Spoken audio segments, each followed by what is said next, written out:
नमस्कार सभी को, welcome back to my YouTube channel.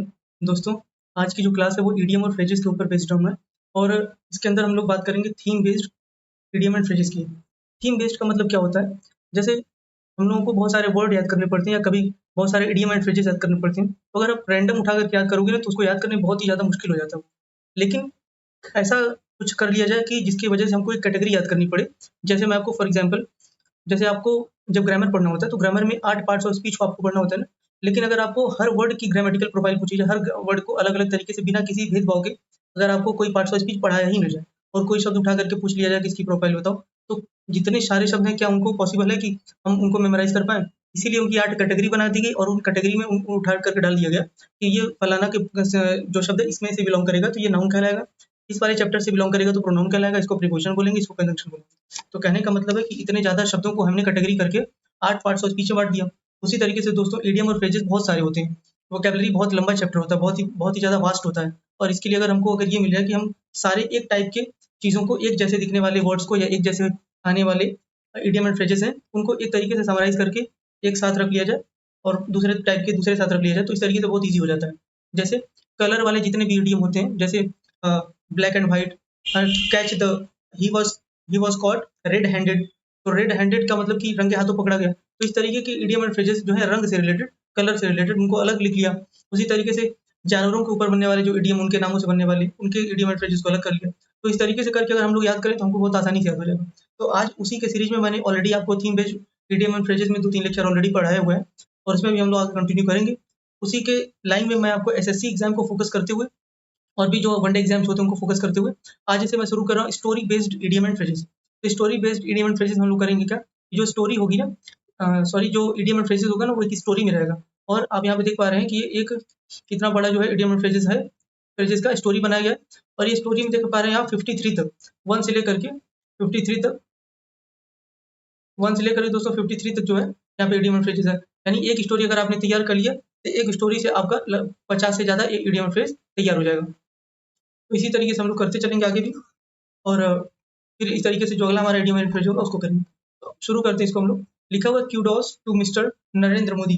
दोस्तों क्यूडोस का मतलब होता है जब हम किसी की उपलब्धियों के बारे में बहुत ज़्यादा उसकी चर्चा करते हैं, बहुत ज़्यादा उसको रेस्पेक्ट देते हैं, है ना? उसका अगर कोई किसी व्यक्ति को बहुत ज़्यादा प्रेज़ करना हो तो उसके लिए शब्द होता है इस्तेमाल क्यूडोस। तो kudos to Mister Narendra Modi, Narendra Modi को की बहुत ही सराहना करते हुए ये बोला जा रहा है। नाउ अब I do believe with certitude, मुझे ये बहुत भरोसा है, आई डू बिलीव मैं ये भरोसा करता हूँ with certitude.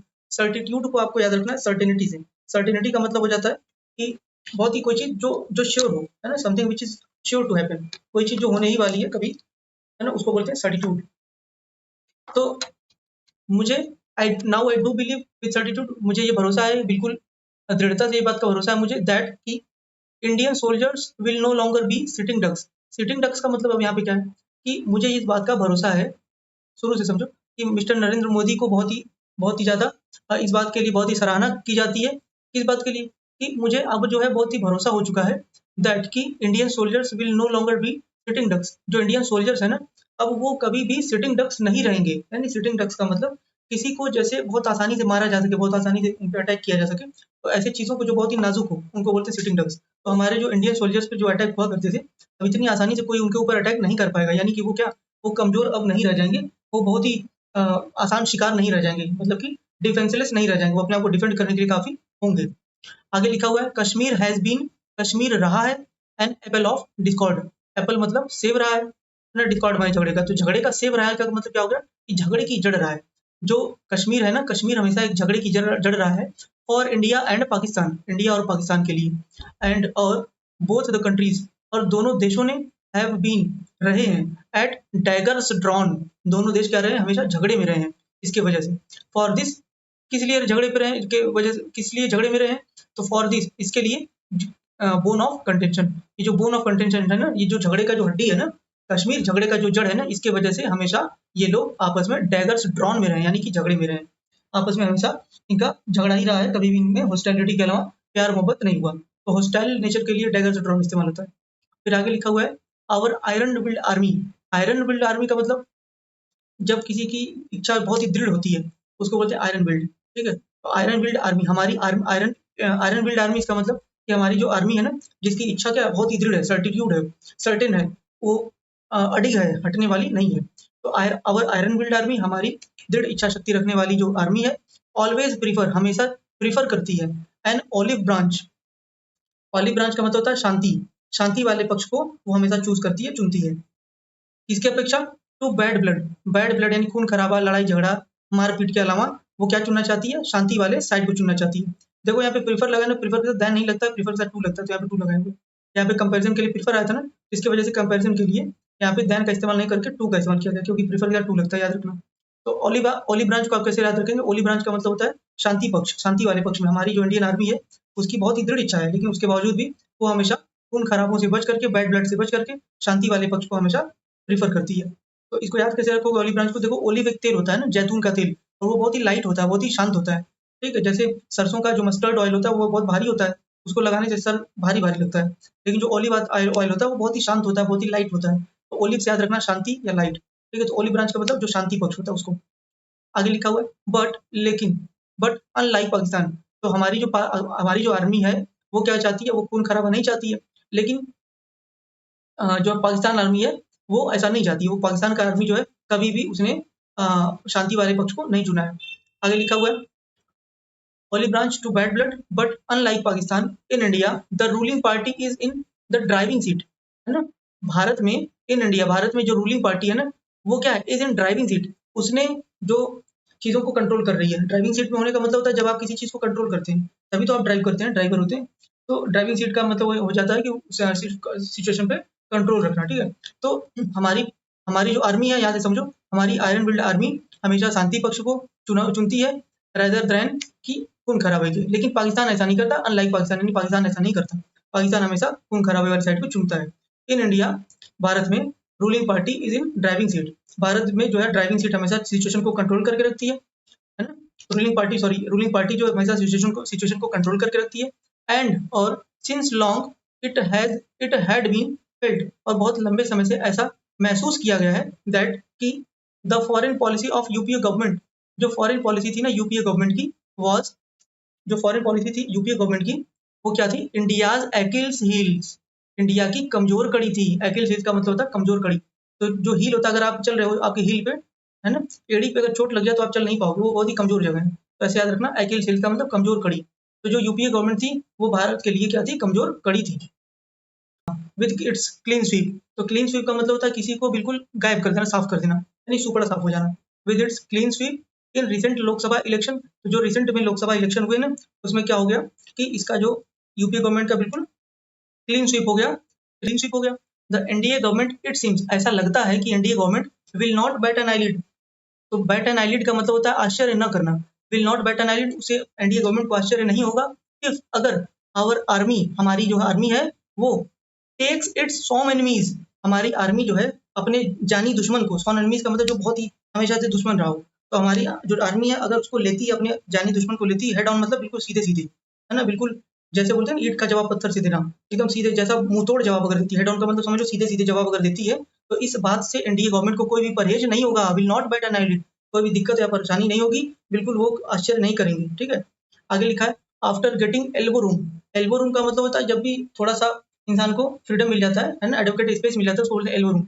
After getting elbow room, तो सरकार की तरफ से जब हमारे सोल्जर्स को, आवर सोल्जर्स, हमारे सोल्जर्स को, हमारे सैनिकों को जब सरकार की तरफ से एल्बो रूम दिया गया, इसका मतलब काफी फ्रीडम दे दिया गया किस बारे में कि जैसा वो करते हैं वैसा ही काम करो तुम। ठीक है, तो आफ्टर गेटिंग एल्बो रूम, जब ये काफी आजादी इनको मिल गई, एनफ फ्रीडम मिल गया काम करने का, आवर सोल्जर्स, तो हमारे सोल्जर्स ने आर एडॉप्टिंग, तब हमारे सोल्जर्स एडॉप्ट कर रहे हैं टिट फॉर टैट पॉलिसी, जैसे को तैसा वाली पॉलिसी। ठीक है, अब जो है हमारे सोल्जर्स को मिल गया है कि आप लोग को जैसा भी अगर वहां से जवाब आता है पाकिस्तान से, पाकिस्तान के अगर लोग गलत करते हैं तो आप लोग भी उसको, उसका जवाब जैसा वो करेंगे वैसा ही देना, टिट फॉर टैट पॉलिसी अपनाना।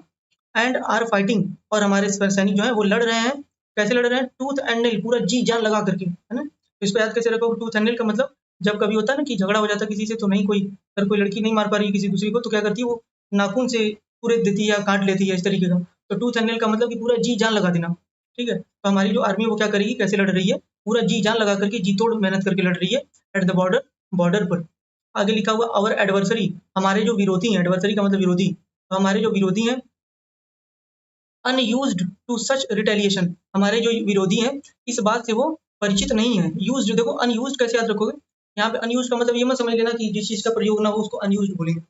हम बोलते हैं ना कि यार मैं ना इस काम का ना आदतीन हो गया हूँ, वो जो है सिगरेट पीने का आदतीन हो गया है, तो यूज्ड टू उसके लिए बोलते हैं, आदतीन हो जाने के लिए यूज्ड टू बोलते हैं, यूज्ड टू। तो you are used to smoking, ठीक है, तो तुम आदती हो गए हो सिगरेट पीने की। तो यूज्ड टू का मतलब आदतीन होना, तो अनयूज्ड टू का मतलब या अनयूज्ड का मतलब क्या हो जाएगा, आदतीन न होना। तो जो हमारे एडवर्सरी है, जो हमारा विरोधी है, वो आदती नहीं है टू सच रिटेलिएशन, इस तरीके की जवाबी कार्यवाही का वो आदती नहीं है। अगर हम लोग इस तरीके का जवाबी कार्रवाई करेंगे तो इस बात का आदती नहीं है, हम लोग उसको अच्छे से परास्त कर देंगे। सून हैड टू ईट हम्बल पाई, और जल्दी ही, चूंकि हमारा जो दुश्मन है वो इस तरीके के रिटेलिएशन का, इस तरीके की जवाबी कार्रवाई का आदती नहीं है, इसलिए जल्दी ही, है ना, टू ईट हम्बल पाई, उसको जल्दी ही मुंह की खानी पड़ेगी, है ना। हम्बल पाई का मतलब मुंह की खानी, मतलब हार का सामना करना पड़ेगा, टू ईट हम्बल पाई, ठीक है।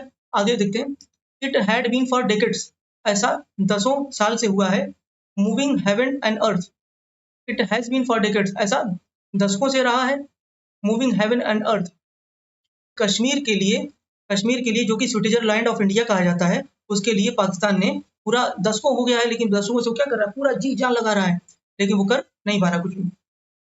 आगे लिखा हुआ है, the government of Pakistan, Pakistan की जो सरकार है, बिल्ड्स, बनाती है, कैशल इन द एयर, कैशल्स का मतलब होता है, कैशल्स इन द एयर का मतलब हवाई किले बनाना, सिर्फ वो अपने ख्यालों में रहते हैं, ठीक है, एंड डे ड्रीम्स, वो सिर्फ अपने ख्यालों में रहते हैं, डे ड्रीमिंग करते हैं, दिन में ख्याली पुलाव पकाते हैं, और कैशल इन द एयर का मतलब हवाई किले बनाते हैं, मतलब कि कोई भी चीज रियलिटी जब नहीं रहती है तो उसको डे ड्रीम बोलते हैं या कैशल इन द एयर बोलते हैं। तो पाकिस्तान के जो सपने हैं ना, स्विट्जरलैंड ऑफ इंडिया जिसको कि कश्मीर बोला जाता है, उसको पाने का बहुत ही वो कोशिश करते हैं, वो पूरा आकाश पाताल एक कर देते हैं, उसके बावजूद भी वो उसको पा नहीं सकते, वो सिर्फ ख्वाब जो है देख रहे हैं उसके। आगे लिखा हुआ, about getting complete control over Kashmir, तो कश्मीर पे वो पूरा कंट्रोल स्थापित करने के बारे में वो सिर्फ कैशल इन द एयर बना रहे हैं, है ना, और डे ड्रीमिंग कर रहे हैं। बट लेकिन दिस टाइम, इस समय, it has burn it's finger, लेकिन इस बार उन्होंने अपना ही उंगली जला लिया, यानी अपने ही आपको चोट पहुंचा लिया, अपने ही आपको हर्ट कर लिया है, by breaking ceasefire, ceasefire को ब्रेक करके, सीज फायर का मतलब होता है, सीज मतलब बंद करना, फायर माने फायरिंग, तो जब दो देश या दो सीमा पे रहने वाले लोग आपस में ये तय कर लेते हैं कि कोई भी गोली नहीं चलाएगा, तो उसको बोलते हैं सीज फायर करना। तो अब की बार जो सीज फायर को ब्रेक करके, सीज फायर का उल्लंघन करके पाकिस्तान ने अपना ही हाथ जला लिया है, यानी अपने आप को खुद ही पनिश कर लिया है, क्योंकि इसका जवाब अब भारत देगा जो कि वो बर्दाश्त कर नहीं पाएगा। आगे लिखा हुआ है, आवर स्ट्रॉन्ग गवर्नमेंट, हमारी मजबूत सरकार, has given a befitting reply, befitting reply का मतलब होता है जैसी रिप्लाई की जरूरत होती है ना, बिल्कुल वैसा जवाब देना, मुंह तोड़ जवाब देना जिसको बोलते हैं, ठीक है। तो हमारी जो स्ट्रॉन्ग गवर्नमेंट है उसने एक बेफिटिंग रिप्लाई दिया है, मुंह तोड़ जवाब दिया है, टू द पाइप्ड पाइपर, किसको दिया है, जो वहाँ की ऐसी सरकार जो कहीं पे अपना काम कर रही, काम पूरे देश को चला रही है, लेकिन इररिस्पॉन्सिबल तरीके से चला रही है, तो इस तरीके की, इस इररिस्पॉन्सिबल गवर्नमेंट को बोलते हैं पाइप्ड पाइपर। तो जो पाइप्ड पाइपर है, यानी कि जो इररिस्पॉन्सिबल गवर्नमेंट वहाँ पे पाकिस्तान में है, बेवकूफ वाली, बेवकूफ जैसी, उनको हमारी सरकार ने क्या दिया, बहुत ही मुंह तोड़ जवाब दिया, बेफिटिंग रिप्लाई दिया। यहाँ पे लिखा हुआ है piped piper of Pakistan, Pakistan के पाइप्ड पाइपर की बात हो रही है, and has made him realise, और उनको ये एहसास दिलाया है, दैट की if he sows the wind, अगर वो तूफान बोएंगे ना, वाइंड का मतलब तूफान हो गया, वाइंड अगर वो तूफान बोएंगे, he will have to reap the world, अगर वो तूफान बोएंगे तो उनको भी उसका सामना वैसे ही करना पड़ेगा, अगर तूफान बोएंगे तो उनको तूफान ही मिलेगा काटने को। कहने का मतलब क्या हुआ कि अगर वो जो कर रहे हैं ना, अगर जो जैसा करेगा वो ऐसा ही पाएगा, जैसा वो जो बोएंगे वही उनको काटना पड़ेगा, रीप का मतलब काटना पड़ेगा। तो ये चीज का उनको एहसास दिलाया हमारी सरकार ने। पाकिस्तान विल नाउ, पाकिस्तान अब, हेम एंड हॉ अराउंड का मतलब होता है बचना किसी चीज से, तो Pakistan will now hem and haw around, Pakistan अब बचेगा, और क्या करेगा, अवॉइडिंग, अवॉइड करने से, अवॉइड करके बचेगा, taking the bull by the horn, है ना। उसने जो पाकिस्तान ने इतनी बड़ी जो गलती कर दी है ना, कि समस्या का सीधे सीधे वो सामना तो कर नहीं पाएंगे, तो अब इससे क्या करेंगे, वो बचेंगे। तो to take the bull by the horn का मतलब होता है किसी समस्या को सीधे सामने से फेस करना, तो पाकिस्तान समस्या को सीधे तो फेस कर नहीं पाएगा, they will not be able to take the bull by the horns, वो समस्या को सामने से फेस नहीं कर पाएंगे, इसलिए वो लोग क्या करेंगे, हेम एंड हाउ करेंगे और अवॉइड करेंगे। आगे लिखा, विलोज द विस्प का मतलब हुआ कि एक ऐसा प्रॉमिस, एक ऐसा भ्रामक प्रॉमिस जो कभी भी सच नहीं साबित होगा, और पाकिस्तान, पाकिस्तान का, ऑफ गेटिंग, पाने का, एवरी इंच ऑफ कश्मीर, की कश्मीर को हम कभी पूरा पूरा पा जाएंगे, ये जो उसका भ्रामक, उसका जो उम्मीद है ना, वो कभी पूरा ना होने वाला उम्मीद जो है उसकी बात कर रहे हैं, वो कभी भी जो उसका पाकिस्तान का जो ये सपना है कि कश्मीर को पा जाएंगे, जो कि उनको कभी मिलने वाला नहीं है। द पैराडाइज ऑन अर्थ, जो कि पैराडाइज ऑन अर्थ है, पैराडाइज ऑन अर्थ किसके लिए इस्तेमाल हुआ है, कश्मीर के लिए।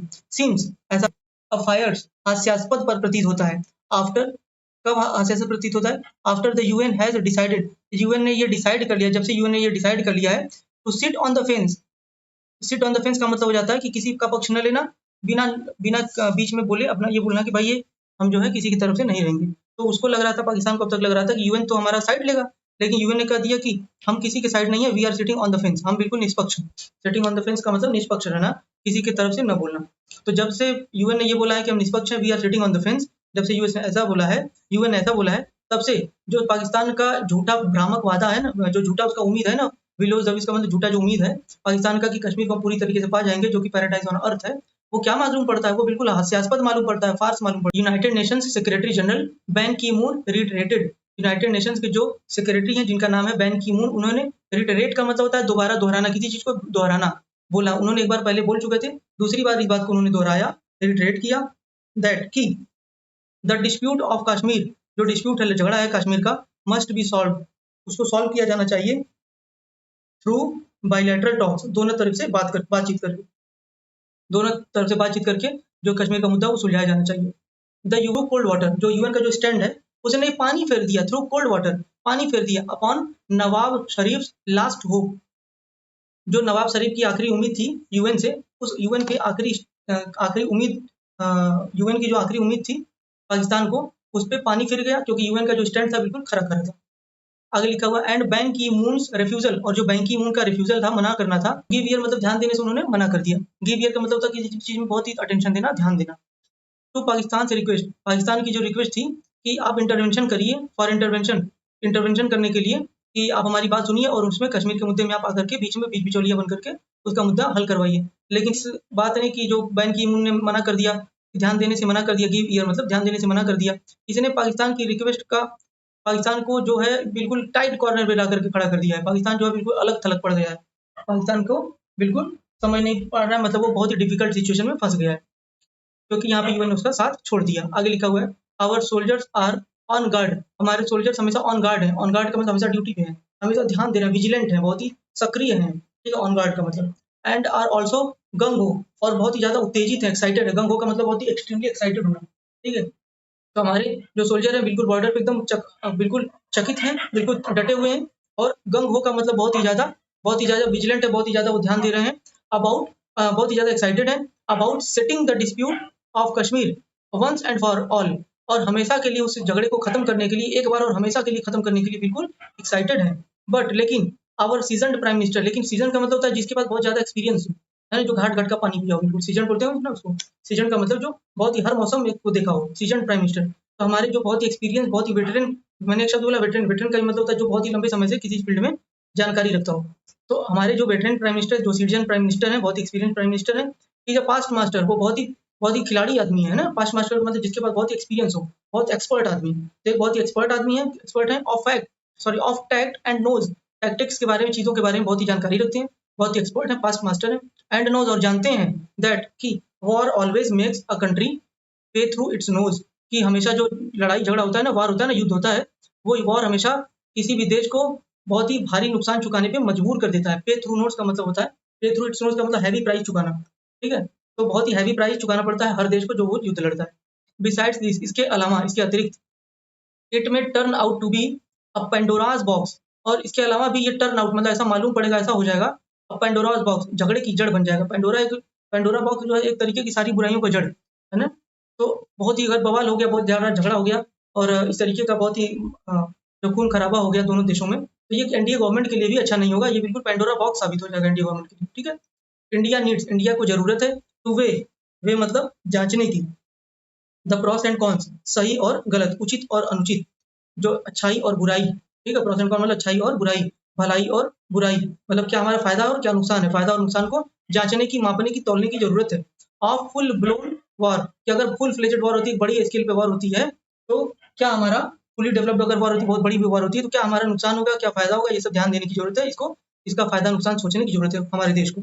स्टूपिड मतलब मडल हेडेड मतलब स्टूपिड, और बी फडल्ड का मतलब कंफ्यूज्ड और मडल हेडेड, जो बिलावल बेबी बिलावल भुट्टो है, बेबी जो है इसका नाम नहीं है, बेबी के मतलब कि इसको बच्चा बोला जा रहा है, तो baby Bilawal Bhutto out there is crime, चिल्ला रहा है, फॉर द मून मतलब चाँद चाहिए मुझे, चाँद चाहिए, तो चाँद तो बहुत ही इम्पॉसिबल चीज़ है ना, तो मतलब कि वो किस चीज़ के लिए चिल्ला रहा है, ऐसी चीज़ के लिए चिल्ला रहा है, मांग रहा है, डिमांड कर रहा है जो इम्पॉसिबल है, तो किसी भी इम्पॉसिबल चीज़ की बात करने को बोलते हैं क्राइंग फॉर द मून।